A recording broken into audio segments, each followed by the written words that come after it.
Hello, and welcome to another edition of Morning Hoops Basketball Podcast. I am Anthony Deneau. You can find me on Twitter at Anthony Deneau. He is Kyle McEwen. You can find him on Twitter at RotoKyleNBA. Raise the roof, Kyle. How you doing tonight? I'm good, Anthony. Thank you for hosting the show, brother. Oh, yeah, you bet. So we had a 9-game night, and we got to some other returns that we want to talk to before we get into some games. Kyle, we have 3 returning players, right? We got Ja Morant, we got Gordon Hayward with the Celtics, and then also Malcolm Brogdon. Yeah, none of these guys really came back with any restrictions, so that was good. Although the Celtics gave the Cleveland Cavaliers a beatdown, 110-88. So Gordon Hayward didn't really need to play huge minutes, ended up getting 26 minutes of run, was very efficient in his return, which is awesome to see. He's coming back from a broken hand. He comes back shooting well, so that's nice. 7 of 10 from the field, finished with 14 points, 5 rebounds, 4 assists, 1 steal. So, got put right back into the starting lineup. Marcus Smart was out for the team. But this is the starting lineup for the Celtics when Hayward is healthy anyways. The only reason Smart was even in the starting lineup was because Hayward was out. So we got the Walker, Brown, Tatum, Hayward, and then Daniel Theis starting lineup. So, yep, that's the way it is there. From the Ja Morant, or is there anything from this game that stood out to you, or? This one pretty much went as we expected, right? I mean, yeah. Cleveland gets beat pretty big in Boston.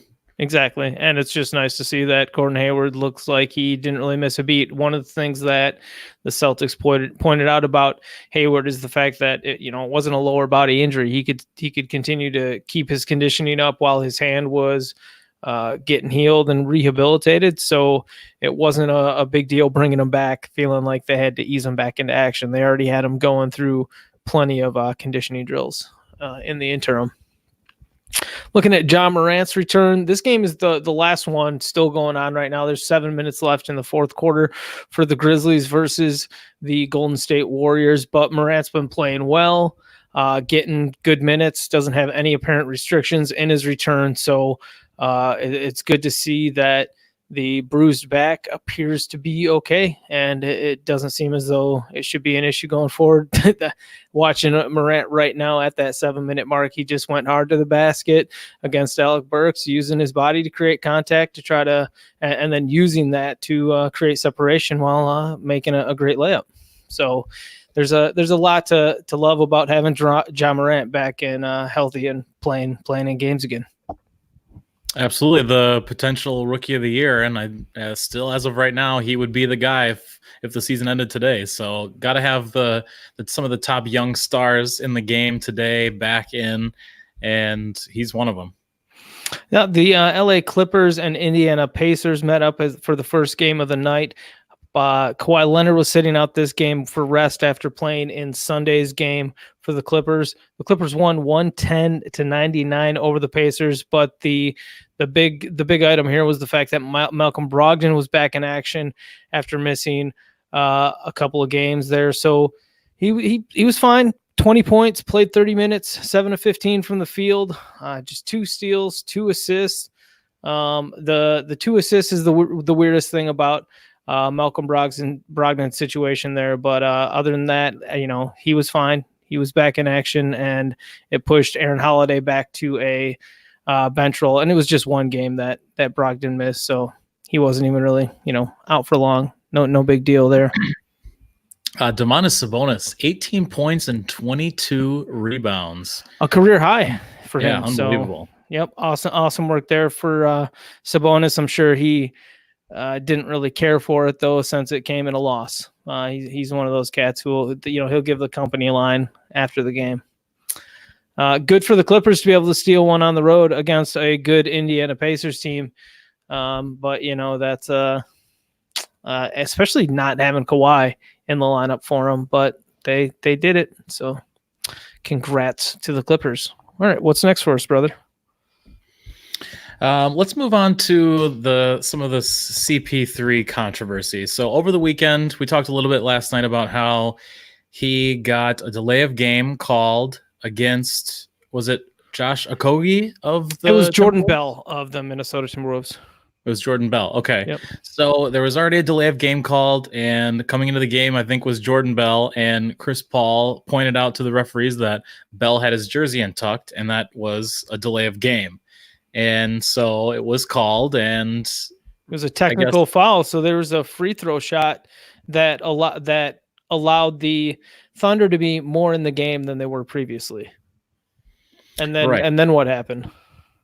Are we talking? Is this the game where? And this was with Karl Anthony Towns goes to the free throw line, and he meant to miss it. Didn't he hit the first one, right? Yeah.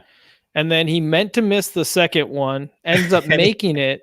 It's a 2-point game now, and as soon as the ball goes through the hoop, Steven Adams grabs it, runs out of bounds, throws a touchdown pass up to Dennis Schroeder, who's just streaking up the court. I mean, it was awesome. It was Tom Brady to Randy Moss circa 10 years ago, because I don't know any current NFL. It was that Pat Mahomes dude to some other guy. Yeah, there you go. Anyways, it was amazing. It was one of the coolest plays I've ever seen in an NBA game, and it tied the game, sent it to overtime. So it was just a very funny situation because people started calling Chris Paul a snitch on Twitter, and it was cool though. It was heady play. And Anthony, you said it's something that you think that you would do, and when you said that, I was like, you're right. That is something that you would have been trying to coax out of the refs in our MSCR City League basketball teams.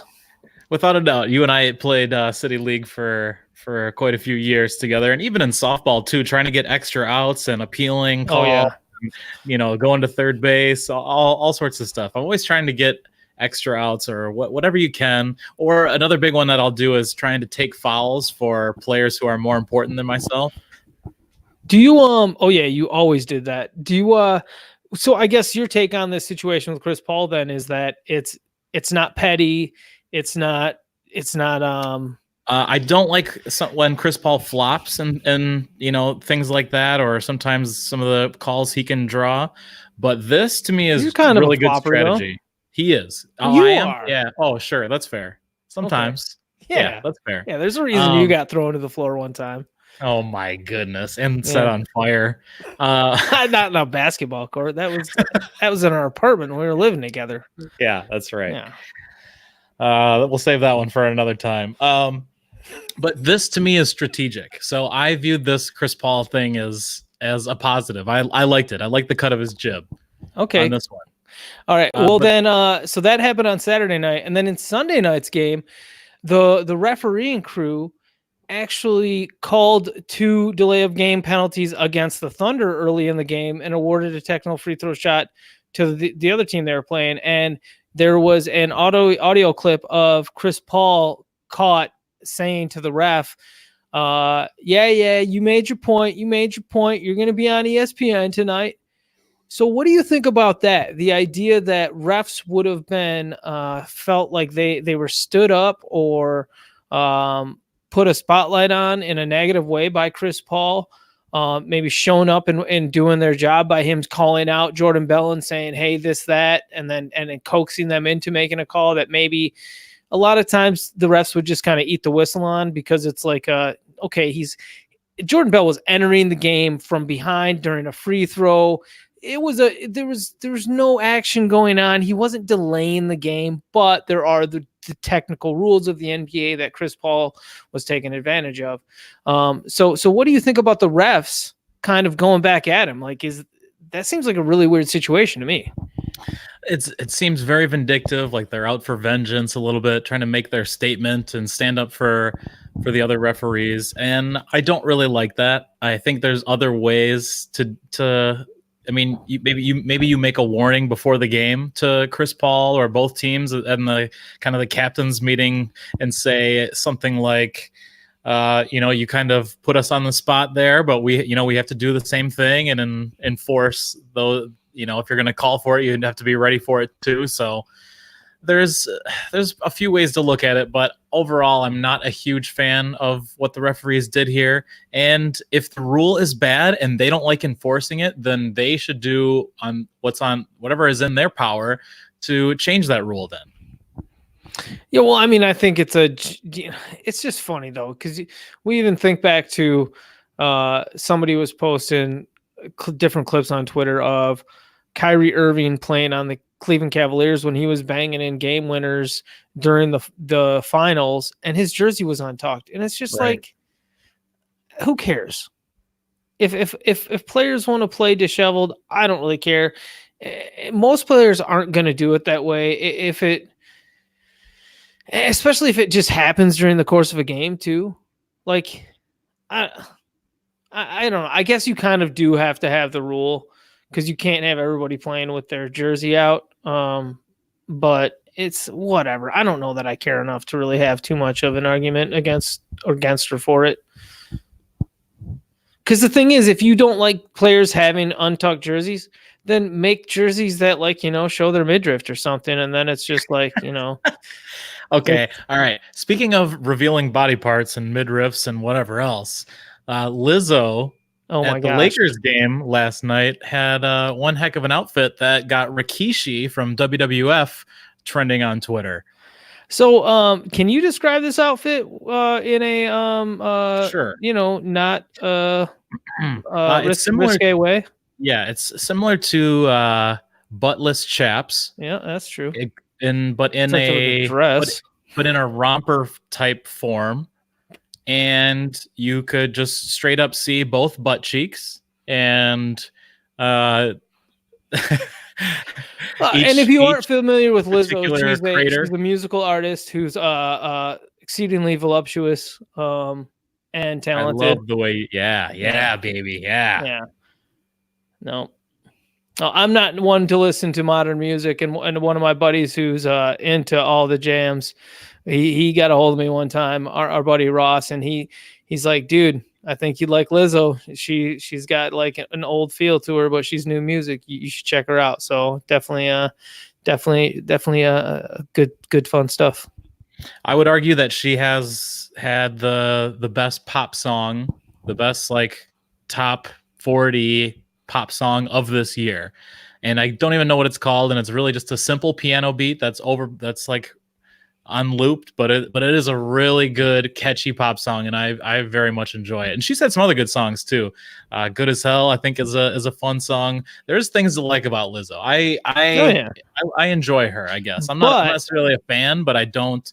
There's so much worse out there. I think she's actually someone that I like is getting the attention. So not only did she wear this outfit to the game in like, in public with like a large crowd there, but she's also a very public figure, and she's got a gregarious personality. So she's going to shine out, and they put her on the Jumbotron, and she turned around and started dancing with like almost a big chapless thong type. It was like she was in one of her own videos on the beach, essentially.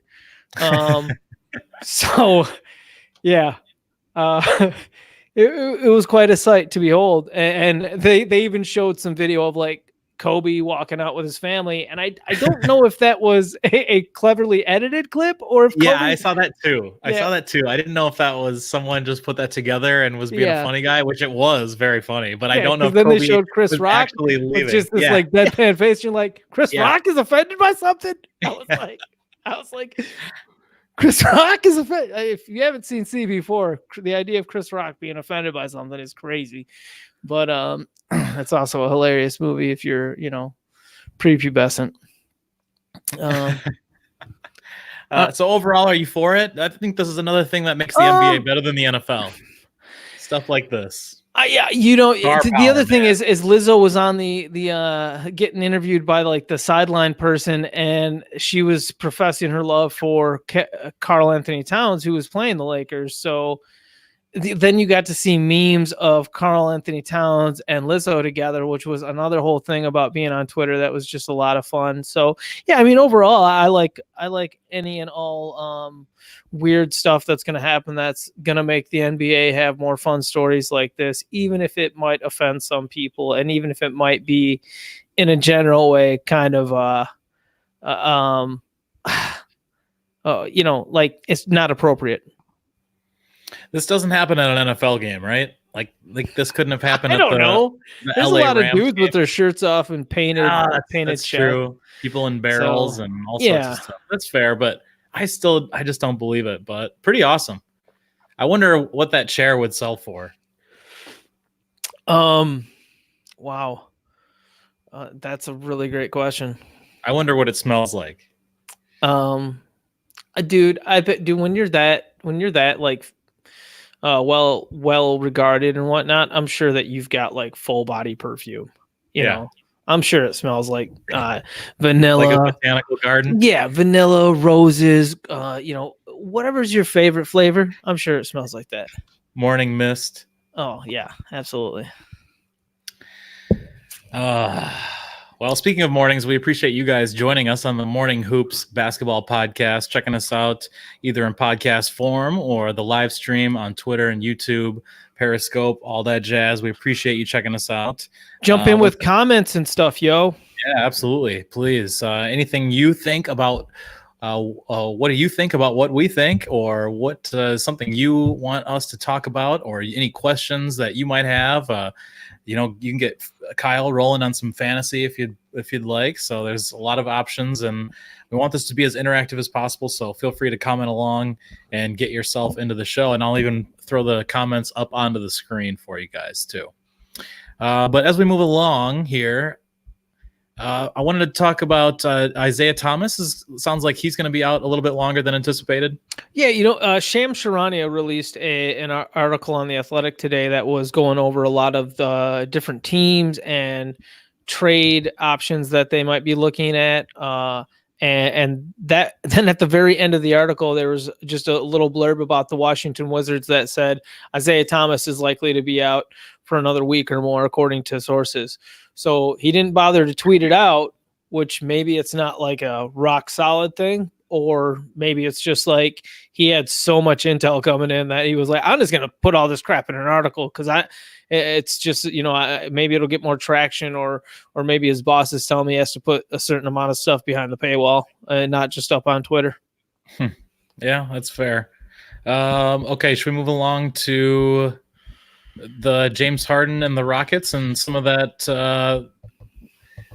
Well, first of all, I guess what's going on was there was the Rockets contest of their the game. For the game against the Spurs, and which is interesting because they actually play them, I believe, a week from today. We'll be talking about another Spurs Rockets game, so I'm excited about that. But the Rockets were denied their request. Yep, and this has to do with the dunk that James Harden had, where he dunked it so viciously that it went through the hoop, got caught on the net, and went back through the hoop again.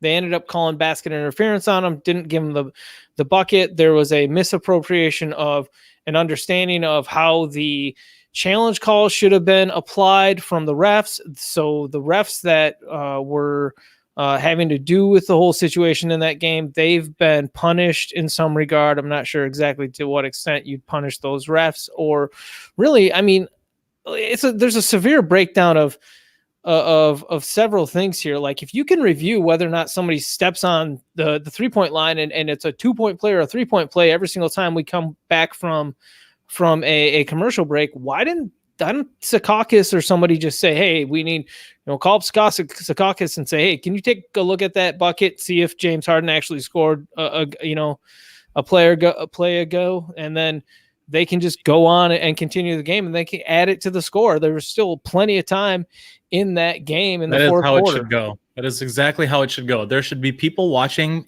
each game, probably a crew of 2 to 3 people who can go in through at any time if there's enough time in a game to edit these things, basically. How do you have 3 refs and a coach all sitting there with this situation? Now, granted, the coach probably doesn't have the benefit of looking at replays, but like, it just doesn't make sense. Like if there's a question for this, and the fact that you can review these kind of things, like just do it, like get it right. Anyways, obviously it all blew up in hindsight. Everything is 2020, and we can all feel justified in our frustrations over the situation. But anyways, it's a frustrating situation. I don't know what the refs are, how much punishment they're really going to be in.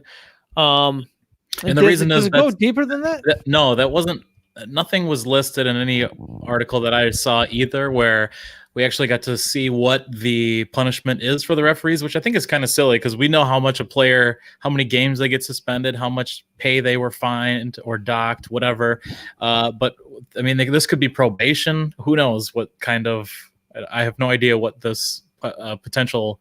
But the league is. essentially ruled that because the Rockets still had plenty of time left in the fourth quarter to overcome that 2 points that they didn't get from that play, that it wasn't worth going back and replaying the game, especially considering the game led to 2 overtimes and they ended up losing in those overtimes. So essentially the league was just like, it would set too much of a bad precedent, and there's not really a strong enough argument to say that one bucket was the deciding factor in the game. They blew they were up by 14 or 15. I think it was like 15. Yeah, they were up by 15 when that happened and lost the game. This is sour grapes a lot. DeJounte Murray Lonnie Walker just turned into a absolute nightmare for the Rockets from the end of the game and overtime. So. I mean, it's horrible that a wide open dunk that was a highlight play dunk wasn't counted as a bucket. It's one of the most egregious errors of not counting a basket ever. But it's also, there's turnovers that happen that are wrong. There's a lot of stuff that happens that are wrong. And like, I guess growing up in that era of, even before the NFL had their challenge flags and stuff like that, I've never liked the challenges. I think it's all so stupid. The only time that it ever should have been applied, challenges should be applied from a common sense thing where, like, if you absolutely need to stop play. But if you can review stuff, or if it's such a close play and it's such a monumental decision, like at the end of a perfect game getting called for the Detroit Tigers 10 years ago, a ref called the guy safe at first base, and it was like the final out, and it was wrong. And it was so obviously wrong that they ended up writing books about it and how this umpire and this pitcher had to like come to like understanding together and whatnot and all this kind of crap. Those plays should be reviewable because they're so monumental, and they change like the history of the sport almost, by saying like a perfect game or not a perfect game, all because of one guy's like, he had like a brain fart. It was such the wrong call. So anyways, everything should be reviewable as necessary, but like giving coaches challenge flags and all this kind of stuff, for the most part, the game should play on. All right. Well, speaking of playing on, should we talk about some of the other games we had going on tonight? One of the most exciting ones would have been the Rockets and the Kings. The Kings coming off playing last night, so the back end of back-to-back, and they win both games. This was pretty incredible. I got to see the last minute of this. Basically, you had 2 clutch shots by each team, 4 altogether, that just went back and forth for the final 50 seconds. Buddy Hield hit a big one to go. First it was Harden hitting a big 3. Buddy Hield comes down to tie it. Westbrook comes back with a bucket on the other end that you thought would have gone to Harden. And then, of course, Nemanja, 2 days in a row, player of the game, hits a huge 3 with 1 second to go in the game. It was incredible. And he had an even better post-game interview. We talked about yesterday how I thought he has bad body language. That might be the case, but today he might have won me over a little bit with his post-game interview. I thought it was hilarious, and he dropped a 4-letter bomb at the end, and it was so casual, but also out of the blue. It was very unexpected, but entertaining nonetheless. Yeah, I believe he said, "Funk it. We deserve this one." So, yeah, so good. And then he just kind of took his headphones off and walked away. So, it was a walk-off. Yeah, that was really fun. The Russell Westbrook dunk to put the Houston Rockets up 2 with very little time left on the clock before the Kings ended up running that inbounds play to Nemanja, who just banged in the 3 with time expired. It's such a huge play. I mean, they were down 2, so you think, okay, we might be running a play going towards the rack to try to get something there. Nope. They ran a 3-point play for that ended up finding Nemanja Bjelica open deep on a 3-point bucket, and he's got that rainbow shot, and he just sent it up and banged it in, and it was beautiful to see. But that Westbrook dunk to put the Rockets up 2 initially, he came away yelling from that. Westbrook did, game over. That's great. It was an incredible dunk, but Nemanja came back and got him. And this is kind of the old adage in the NBA. It seems like it's been this way forever, but when you're down by 2 and you're on the road, you go for the 3 and go for the win. If you're at home and on the road down by 2, you go for the 2 and go for overtime. So you kind of, attack the basket, maybe get free throws, but you play for overtime. On the road, they say you just go for it. You go for the kill, especially on the back end of a back-to-back. I love seeing these short rotations too. Just 7 guys used for the Rockets for the most part. Chris Clemens was in the rotation, but just 4 minutes, so he's the 8th guy. And then 8 guys for the Sacramento Kings. Now, both these teams had guys out for injury, but like Dwayne Dedmon wasn't even in the rotation. They just left him out. One of the reasons why I like seeing these shorter rotations is because you get to see guys make mistakes, get into personal battles with other players, come back and make up for the mistakes that they've made. It builds more of a narrative throughout the game to have the same guys out there, kind of having wins and losses throughout the course of the game as it ebbs and flows. So I'm a big fan of the shorter rotations. Yeah, so I've put up your box score of this one, and we see that 8 players for each team. Is that ideal for you for watching a game? And a close game, I like this a lot. This is kind of my preferred for college too. Either 8, maybe a 9-guy rotation. It just feels more like fun. The playoffs. It does, yeah. Yeah. There you go. Short, yeah. Oh, that's fair. Yep, the guys that matter are playing. We're not wasting minutes on Marco Bellinelli. So very good. Any other big games on Monday night? We had 9 games altogether. You had the Bucks win handily. Jonathan Isaac had 3 blocks in the first 3 minutes. He looked pretty darn good, but foul trouble is going to be his bugaboo. Yeah, I mean, when you're going after blocks, and he had 5 blocks, I believe that was just one off his season high of 6. So, yeah, that's what it is. Plus, Jonathan Isaac, I'm going to guess he was getting some minutes matched up against Giannis Antetokounmpo, right? So, yep. Aaron Gordon and Isaac really kind of split the duties against Giannis tonight. So you're gonna get fouls. So that's just gonna happen against Giannis. I guess what did you see in this game? This was one that you watched. You looking at the box score, I see Markelle Fultz he tied his season high with 9 assists. So I like seeing that. I do also notice he struggled from the field, 4 of 14, but 5 of 6 from the free throw line is nice. So I guess did Markelle Fultz show anything, or did he just kind of exist out there? He blended in pretty well. I mean, I'm rooting for him. We talked about this. He's a good story.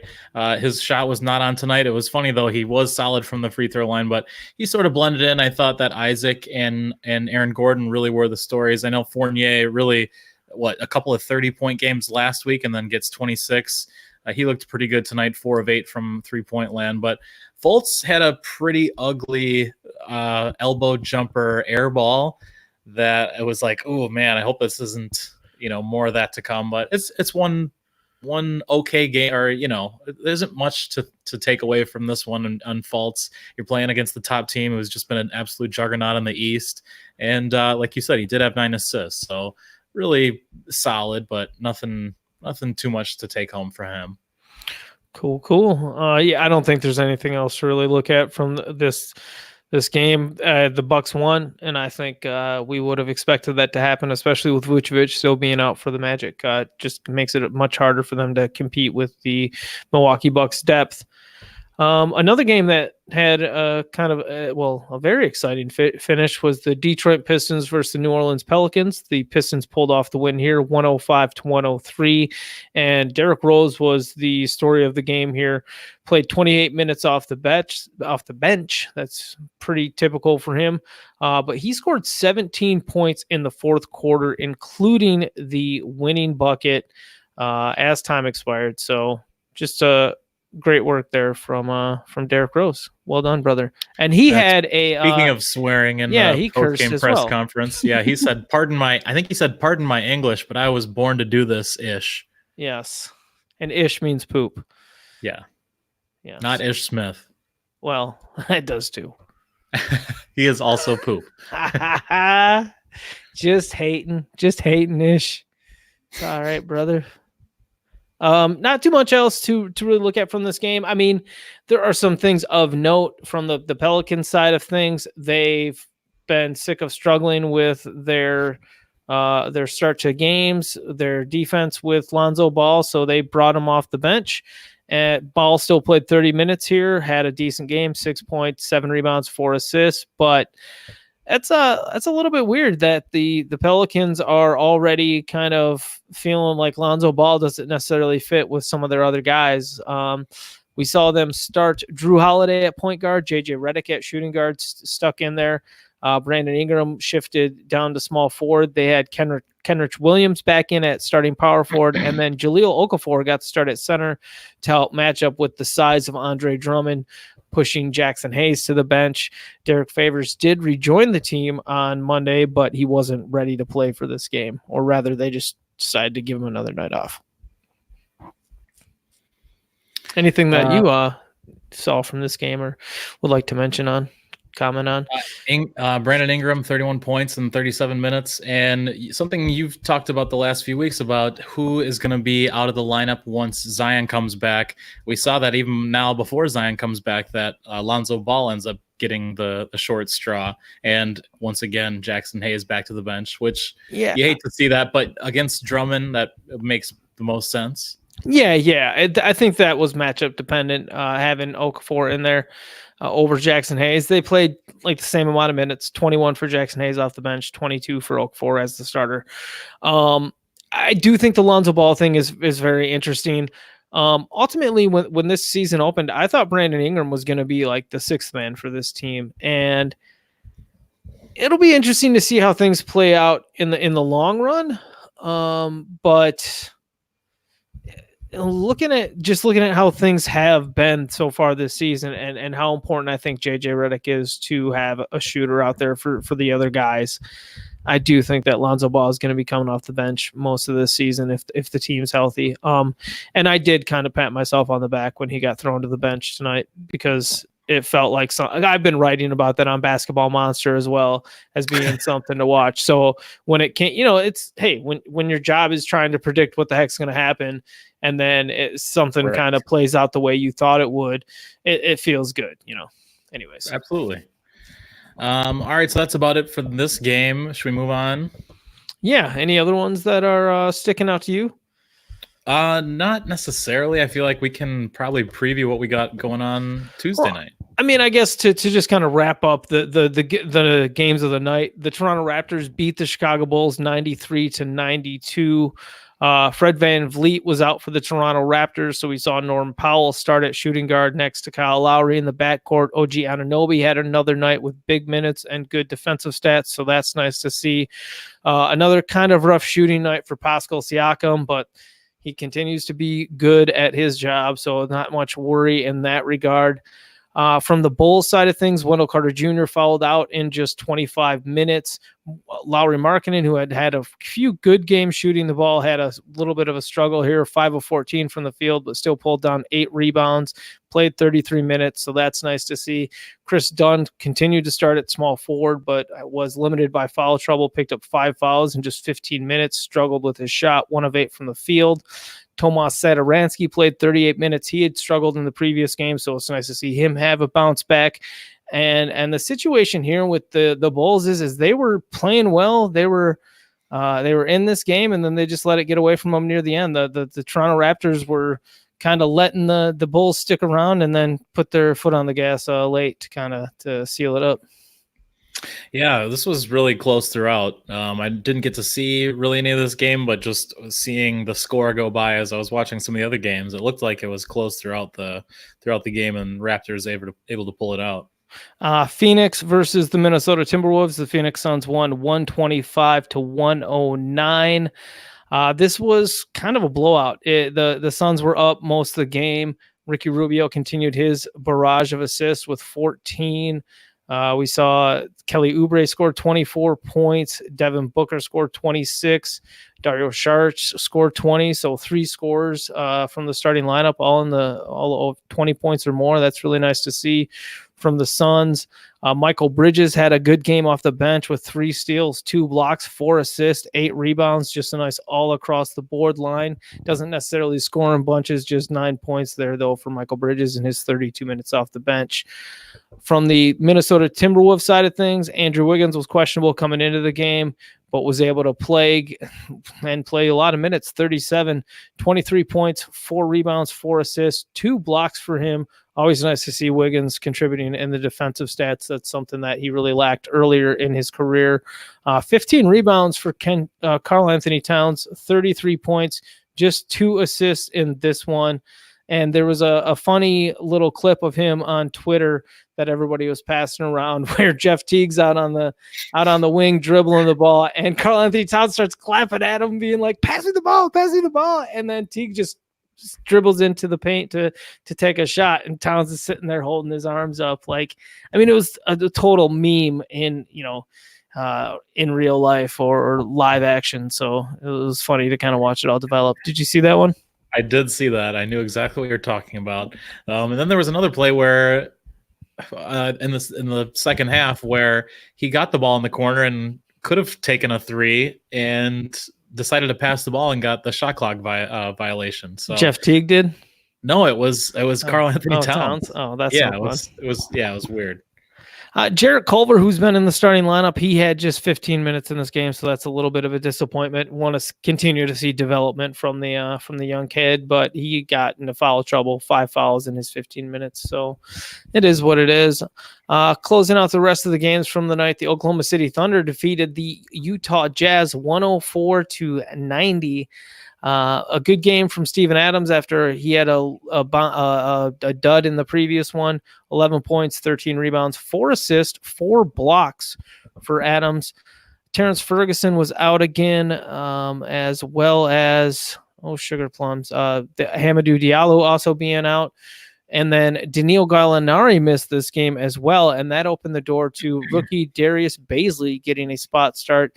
Bazley didn't do much in his action, but he did play 26 minutes, just 0 of 2 from the field, 7 rebounds, 1 block. When Bazley's all said and done, he's going to be a versatile wing player, can play. He's probably going to be considered a combo forward, but he's also somebody who could end up being a point guard in the end. He's a playmaker. He still needs to work on developing his shot, though. The Thunder, with the win, that's their 3rd in a row. Nice. Yeah, they are in the playoffs right now. How crazy is that? This would be the 6 and 7 seeds playing each other. And apparently they're better than the Utah Jazz if we go off tonight's decision. That's right. Not too far off, at least. So. Well, and now the Jazz here were without Mike Conley once again, so that is obviously a big piece for them. I don't think anything too interesting to talk about from the Jazz side of things, to be completely honest. And then the final game of the night that is done now is that Memphis Grizzlies game versus the Golden State Warriors. So now we can kind of wrap up the Ja Morant conversation. He played 29 minutes, 8 of 14 from the field, 3 of 5 from 3-point, 7 of 8 from the free throw line. That says so much about his potential going forward in the NBA. If Ja Morant is a legitimate good 3-point shooter and can do it at volume, and a legitimate and I think if you've watched him play this season, he's going to get to the line a lot with how physical of a game he plays going to the rack. 26 points, 2 rebounds, 7 assists, 1 steal. Wow, what a way to come back into action for Ja Morant. You know what he might be? He might be I don't know. He has there's certain parts about him remind me of Russell Westbrook in ways, but he takes some much better shots, and he doesn't have like that crazy in him, and certainly not the rebounding, but still some of the rebounding. I mean, like I said before on the show, he can be a 20, 10, and 5 guy, and I think he's just electric, man. He's so good. Watching him play in college, just unbelievable. He can three, he can dunk, he is smooth off the dribble. I mean, he does almost everything. You know what? I love comps. I know a lot of people think comps are dumb. But I do like talking about comps and considering what player and other players like historically, especially for young guys coming in, just because it helps us understand or to describe what somebody is. But hearing about Ja Morant earlier this season, somebody said, look, Ja Morant's going to be remembered as Ja Morant. Ja Morant's going to be Ja Morant. So, and I think that's Westbrook. We don't talk about Westbrook and say he's like anybody else, Exactly. Right. And that's what Ja Morant's going to, that's what Ja Morant's like already being. That's what Zion is already being. These guys have that it factor with the way that they play the game. They perform. It is entertainment, and it's winning basketball too, which is just why it's all the more exciting. Absolutely. Pretty good night in the NBA overall. Yeah, I think looking at the schedule last night when we were kind of going through the games, I was kind of dreading the night, thinking, "Oh, great, there's a bunch of bummers." Yeah, just a bunch of bad matchups. But ultimately, we had some really nice games, some interesting lines, and that Nemanja Bjelica game winner. If you haven't seen it, go watch it. It's a banger.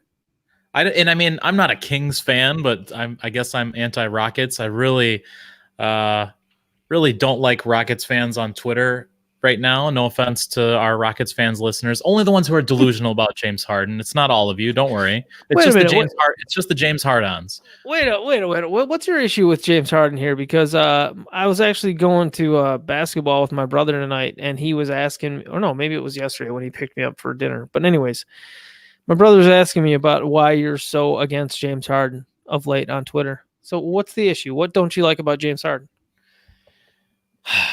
Oh my goodness. Where do I begin? The way that he plays basketball puts the game into the referee's hands instead of the teams and players. It is up to them to decide basically how. You're shaking your head no already. Oh, I'm sorry. I need to remember that you can see me. Okay. Good God. All right. So it's so many things. It's the way he is refereed. It's not just his fault, but it seems to me that he takes advantage of rules as opposed to playing the game to be the best player. And other players have to foul him.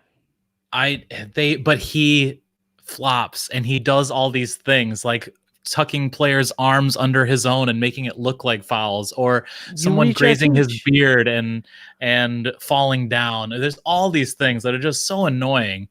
And he plays the game to get fouled instead of to like be a great player. I'd rather see him be a great player. He did like historic stuff last season. Plus, he did win the MVP 2 years ago, right? He did. Man, if you just want to say aesthetically, I do not enjoy his game as much as watching most other players in the NBA. Okay, it's a matter of opinion, but like to sit and like try to say like he's, I guess you're not like saying he's not a good player. You're just saying it's ugly. I don't like that you kind of put it in the context of like he's not historic, because I don't know. He is historic. I'll give him that. He's something special. We've never seen anything like him, but I just wish that he played to like make tough shots and then play defense right away instead of take these wild shots and kick his feet out. And he's a punk, man. He's got one of the most, I don't think he's a punk. He's got one of the most boring, dominant games in the world, like ever. He is dominant. He is. But like, his sidestep stuff is dominant. And And him going to the rack again, he doesn't make other players follow him. They suck at playing basketball, and he coaxes them into it. So I guess I just have a hard time getting mad at James Harden for other players not knowing how to play defense against him. Like, if he's excelled playing the game to the point that he's using his advantage to gain an advantage to help win the game, like, it's not like he's a player who plays on a poor team. He's the best player on a team that's been great for a long time. So he's probably better than Tim Duncan if we're being honest. That's just me throwing shade at one of our friends. Yeah, no serious. Kidding. Okay, here a lot of my hate developed last year because of the Twitter rival, I guess, between Bucks fans and Rockets fans, because it seemed like early on. Sorry, what? A Twitter rival between Bucks fans and Rockets fans? Because of the MVP conversation throughout the season last year. It was huge. I want to hear about it if there's more, but no, so that's really where it started. And I just felt like a lot of Rockets fans were a little out of control with what they thought is of James Harden, but the way they would also talk about Giannis, it really bothered me. And I just didn't think that. I just don't think that. I think it's that the Bucks, that feeling of like, you guys can't accept that you have the best player, and you should just talk trash about James Harden and have no apologies about it either, from the perspective that Giannis is obviously way better than James Harden overall. Like, James Harden is amazing, but he's not Giannis. That's what I'm trying to say. Efficiency and defense matter, and that was a lot of my issues with what people were saying and why James Harden, just because of what they do. James Harden gets a lot of steals, though. Okay, he blocks shots. He's like he's considered a really good post defender, which sounds like a whatever, but in a pinch, it matters. He is an incredible player. He is maybe the best scorer of my lifetime, but I hate watching him play basketball, and he is a villain. And maybe the NBA is better for him because we need villains. So maybe it's a good thing. I just think people who don't have beards are jealous of James Harden because they want one and they ain't got one. Anything else? Nope. Oh, should we look at tomorrow's games really quick? That's probably a thing we should do. Sounds good. There's just 4 games on Tuesday. All right, 4 games on Tuesday. Washington at Charlotte is the first one. Marvin Williams is doubtful. PJ Washington is probable with his ankle issue. Isaiah Thomas and Jordan McRae are out for the Wizards. Hey, 2 crappy teams meeting up, so I'm interested in that. And as we were talking about before the show started, we both think that the Charlotte Hornets might be a trade destination for one of the more popular guys on the trade block right now. I think Kevin Love would be very interesting on the Hornets. It gives them a solid veteran, similar to why we think he would be a good fit with the Suns, but he also would give them purpose, something to play for with, hopefully getting into one of those final spots in the playoffs in the East. And I think that could be important for that young team. And he, once again, would get all the shots he could handle, I would guess.